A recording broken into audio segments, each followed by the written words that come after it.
વર્ષ હતું સન 1900। મેઘો આવ્યા નહીં અને ધરતી તરસતી રહી।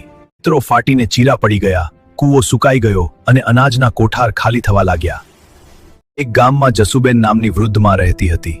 પતિનું અવસાન, પુત્ર દુષ્કાળમાં બીમાર। દરરોજ સવાર પડે ત્યારે તે આકાશ તરફ જોઈને કહેતી, હે ભગવાન બુદ્ધ। પણ સૂરજ બળતો જ રહ્યો। લોકો ગામ છોડીને ચાલવા લાગ્યા। રસ્તાઓ પર ભૂખથી તડપતા બાળકો અને પાણી માટે એકબીજા સાથે ઝઘડા। કેટલાક લોકોએ પોતાના પશુઓ વેચી દીધા।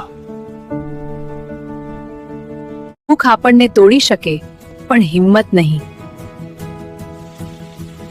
લોકો એકબીજાને અડધી રોટલી વહેંચતા, થોડું પાણી વહેંચતા અને દુઃખને મળીને સહન કરતા। લોકો એકબીજાને અડધી રોટલી વહેંચતા, થોડું પાણી વહેંચતા અને દુઃખને મળીને સહન કરતા।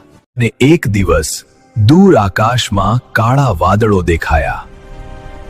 પહેલી બૂંદ ધરતી પર પડી અને ગામના બધા લોકોની આંખોમાં આંસુ આવી ગયા। ગુજરાતી ક્યારેય તૂટી પડતો નથી, તે સંઘર્ષમાં પણ માનવતા જાળવે છે।